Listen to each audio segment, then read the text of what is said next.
Praise the lord, హల్లెలూయా. ఆయన క్షమించే దేవుడండి. ఆయన ఎవరు అనంటే క్షమాపణ కలిగిన దేవుడు. అలనాడు హవ్వ ఆదాము ఆయన మాట మీరినప్పుడు వారిని క్షమించి వారిని ప్రాణాలతోనే బ్రతకనిచ్చిన దేవుడు. ప్రియులారా, ఆయన ఎవరిని కూడా శిక్షించే దేవుడు కాదు సుమా, ఆయన క్షమించే దేవుడు. కొంతమంది ఉంటారు ఈ లోకానుసారమైనటువంటి మరి దేవుళ్ళు అని చెప్పుకునేటువంటి వారు. వారి దగ్గర క్షమాపణ కాదు, కానీ వారు ఏమంటారంటే వారు ఇంకా మాకు ఏదో ఒకటి కావాలి అంటారు. కానీ మన దేవుడు ఎవరు అనంటే క్షమించే దేవుడు. కనుకనే ఆయన ఏమయ్యాడు అనంటే ప్రపంచానికే దేవుడయ్యాడని ప్రభు పేరట మనవి చేస్తూ ఉన్నా. ఈ లోకములో ఎవ్వరూ పలకలేనిది, ఎవరు సాధ్యము కాదు అని చెప్పింది మన యేసయ్య ఏం చేశాడంటే సాధ్యం చేశాడు. ప్రైజ్ ది లార్డ్, హల్లెలూయా. ఆ క్షమాపణ ఎవరు చెప్పలేరండి. ఎందుకు చెప్తారు?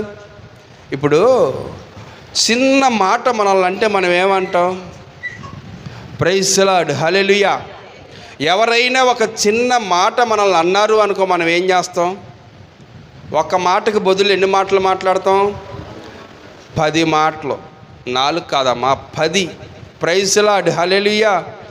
కానీ యేసయ్య ఏం చేస్తున్నాడంటే వారిని క్షమించాడు. మొట్టమొదటిగా ఎవరిని క్షమించాడు అంటే ఎవరైతే ఆయనను అప్పజెప్పాలని చూశాడో ఆయనను క్షమించాడు. ఆయన పేరేంటి? ఇస్కరియోతు యూదా.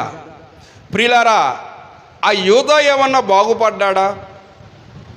ప్రభుల వారిని సిలువకు అప్పజెప్పినటువంటి యూదా పశ్చాత్తాపపడి తనను తానే విమర్శించుకొని, అయ్యో నేను ఘోరమైన పాపము చేశాను, ఇంత నీతిమంతుడైనటువంటి దేవుడను, ఇంత పరిశుద్ధుడైనటువంటి దేవుడను, ఆయనతోనే ఉండి ఆయనతోనే తిని ఆయనతోనే తిరిగి ఎంత తప్పు చేశాను అని చెప్పి గుండెలు బాదుకుంటూ ఆయనను 33.5 సంవత్సరాలు ఆయనకుంటే అదే వెండి నాణ్యాలకు ఆయనను అమ్మివేసి ఆ డబ్బుతో ఏదన్నా వ్యాపారం చేసుకొని బ్రతుకుదామనుకున్నాడండి. కానీ ఆయన జీవితంలో ఏం లేదు, నెమ్మది లేదు. ఎందుకో తెలుసా?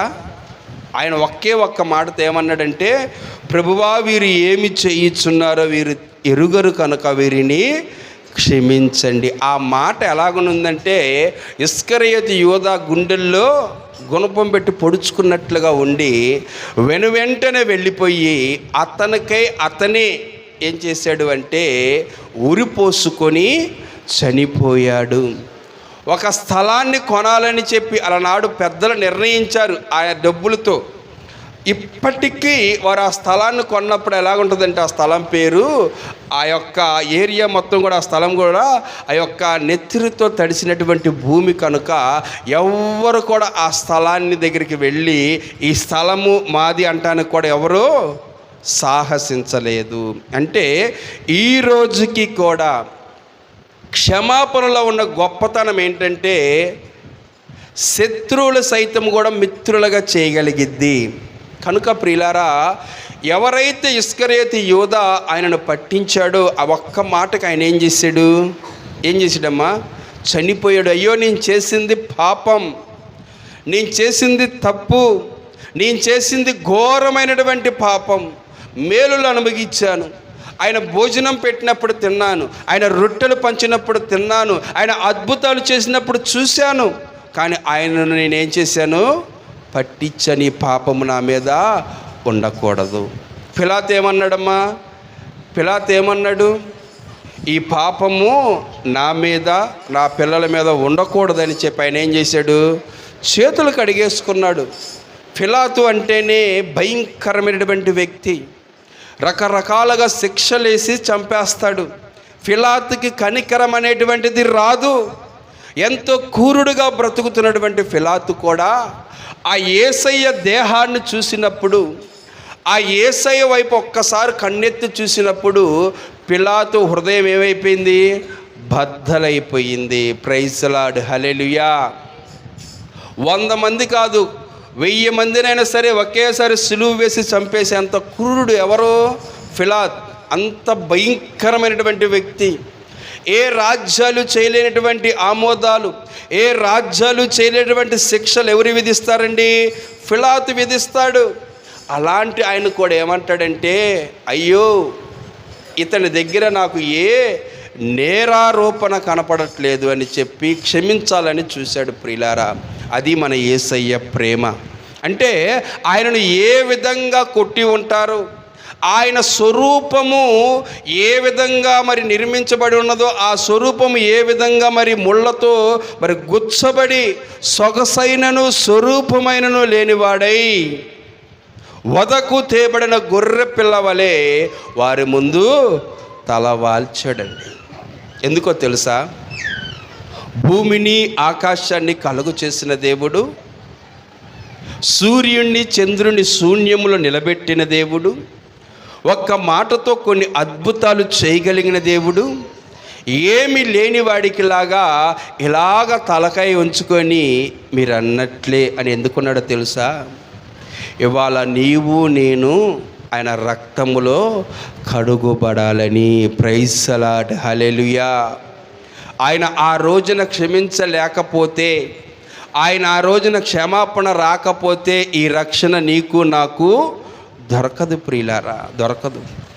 ఎంత భయంకరమైనటువంటి పరిస్థితులు అంటే, ఎంత ఘోరమంటే, రక్షణ లేకపోతే నిత్యము అగ్నిగుండములో మండుచూ ఉండాలి. ఆత్మ ఆరదు, పురుగు చావదు. అయ్యో అని చెప్పి ధనవంతుడు కేక వేసినట్టు వెయ్యాలి.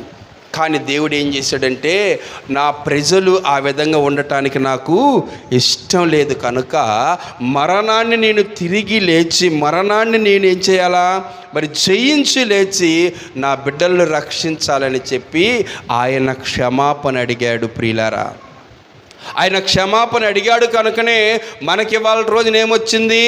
రక్షణ వచ్చింది. నశించిన దానిని వెతకి రక్షించడం కొరకు మనుష్య కుమారుడు రావటమే కాదు కానీ ప్రియులారా, ఆయన రక్షించాడు. ఏ ఆత్మ నశించడం ఆయనకి ఇష్టం లేదు కనుకనే రాజుల ముందు మహారాజు అయినటువంటి యేసయ్య తల దించవలసి వచ్చింది. ప్రైజ్ ది లార్డ్, హల్లెలూయా. కొరడాలతో కొట్టవలసి వచ్చింది. ఇదిగో ఈ దినమున దేవుడు చెప్తున్న మాట ఏమిటంటే, ఆ హృదయము మనము కూడా కలిగి ఉండుట మనకు మేలు. ప్రైజ్ ది లార్డ్, హల్లెలూయా. ఏ హృదయం అమ్మా? క్షమించే హృదయము. క్షమాపణలో ఏముంటుందంటే కనికరం ఉంటుంది. క్షమాపణలో ఏముంటుందంటే జయం ఉంటుందని ప్రభు పేరట మనవి చేస్తూ ఉన్నా.